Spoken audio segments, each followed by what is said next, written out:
5 பொண்ணுன்னு சொன்னீங்களே அதுல கண்ணாத்தா யாரு? அஞ்சுக்குள்ள பெத்ததில மூத்தவளாம் கண்ணாத்தா.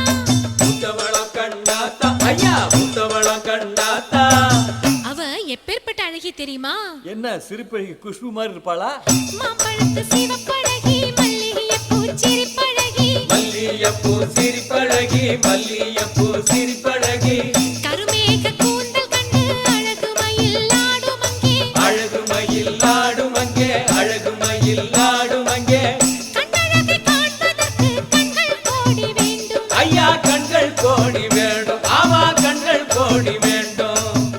இவ்வளவு சிறப்பம்சம் கொண்ட கண்ணாத்தாள் 16 வயது நிரம்பிய பருவமங்கை மட்டுமல்ல, அம்மன் புகழ்பாடும் சிறந்த ஆட்டக்காரியும் ஆவாள். சொல்ல